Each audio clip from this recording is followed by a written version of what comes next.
ખેડૂતોના અનેક પ્રશ્ન છે। કચ્છમાં એક તરફ વીજ કંપની સામે ખેડૂત લડી રહ્યા છે, બીજી બાજુ સૌરાષ્ટ્રના ખેડૂતો હજુ પણ જે પાકમાં નુકસાન થયું હતું એના વળતર માટે લડી રહ્યા છે। જે સહાય જાહેર કરી છે એ સહાય ક્યારે મળશે, બધા જ પ્રશ્ન સાથે ખેડૂતો હજી ત્યાંના ત્યાં જ છે। વિપક્ષ પોતાની ભૂમિકા ભજવી રહ્યું છે અને વિપક્ષ પોતાની ભૂમિકા પ્રમાણે એ જે મુદ્દા છે એ સરકાર સુધી કેવી રીતના વધારે પહોંચાડી શકાય મજબૂતાઈથી એના માટે લડી રહ્યું છે। એટલે કચ્છના મુદ્દામાં કોંગ્રેસ સતત ત્યાં કલેક્ટરને મળવાથી લઈને એના આગેવાન જે છે પાલ આંબલિયા, લાલજીભાઈ દેસાઈ, એ બધા જ ખેડૂતોને સાથે રાખી અને ત્યાં મળવા માટે ગયા હતા। આમ આદમી પાર્ટી પણ આ મુદ્દા ઉપર એક મહાપંચાયત કરવાની છે કચ્છના મુદ્દા પર, પણ ઓવરઓલ ગુજરાતના જેટલા મુદ્દા છે એ વિષય પર વાતચીત કરવા માટે ગોપાલ ઇટાલિયાએ સીએમનો સમય માંગ્યો છે। સીએમને પત્ર લખ્યો છે અને પત્ર લખી અને ખેડૂતોના જેટલા મુદ્દા છે એ મુદ્દાઓ ઉપર વાતચીત કરવા માટે સમય માંગ્યો છે। પત્રમાં શું મેન્શન કરેલું છે એની વાત કરીએ તો પત્રમાં પહેલા વિષયમાં લખેલું છે કે ગુજરાતના ખેડૂતોના પ્રાણ પ્રશ્ન આમ આદમી પાર્ટીના પ્રતિનિધિ મંડળને રૂબરૂ મુલાકાત માટે સમય આપવા બાબત।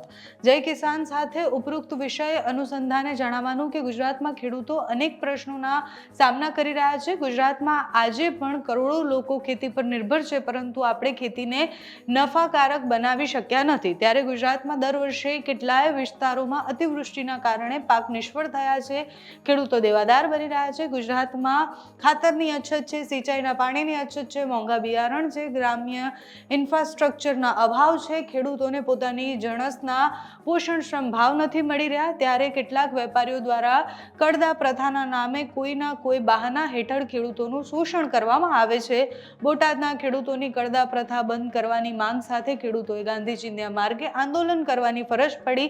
ત્યારે આપશ્રી દ્વારા આ આંદોલનને કચડી નાખવા, લાઠીચાર્જ કરવા અને ફોજદારી કાર્યવાહી કરી અને જેલમાં ધકેલવામાં આવ્યા હતા। આમાં તમામ મુદ્દાઓ જે છે એ ગુજરાતના ખેડૂતોની લાગણી અને માંગણી બાબતે આમ આદમી પાર્ટીનું પ્રતિનિધિત્વ મંડળ જે છે એ આપશ્રીને આપની કચેરી ખાતે મળવા માંગે છે। 16મી ડિસેમ્બરને મંગળવારના રોજ મુલાકાત માટે સમય આપવા માટે આપશ્રીને સવિનય વિનંતી છે। નીચે ગોપાલ ઇટાલિયા, ધારાસભ્ય વિસાવદર, એમની સિગ્નેચર છે। એટલે આખું પ્રતિનિધિ મંડળ જે છે આમ આદમી પાર્ટીનું એ જેટલા પણ પ્રાણ પ્રશ્નો કહ્યા, એટલે ખાતરની અછતથી લઈને બિયારણના ભાવથી લઈને જે તકલીફો ખેડૂતોની છે, એટલે એમને પોષણક્ષમ ભાવ નથી મળી રહ્યા, એ બધી જ વાત અને એ બધા જ મુદ્દા સાથે એ મળવા માંગે છે સીએમને, અને સીએમને મળી અને આ મુદ્દાઓ ઉપર ચર્ચા કરી અને કેવી રીતના ખેડૂતોને મદદરૂપ થઈ શકે સરકાર, એ પોતાના અભિપ્રાયો જે છે મૂકવા માંગી રહ્યા છે। સીએમનો સમય માંગ્યો છે, હવે સીએમ સમય આપે છે કે કેમ એ જોવાનું રહ્યું।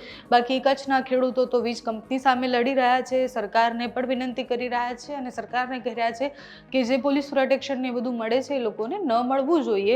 એમના વળતરથી લઈને બીજા બધા પણ પ્રશ્ન છે। બાકી સૌરાષ્ટ્રના ખેડૂતો પણ પરેશાન છે। આ બધા જેટલા મુદ્દા ગોપાલ ઇટાલિયાએ લખ્યા છે એ બધા જ મુદ્દાના વિડીયોઝ આપણે રોજ જોઈએ છીએ અને આપણને ખબર છે કે ખેડૂતોની સ્થિતિ અત્યારે શું છે।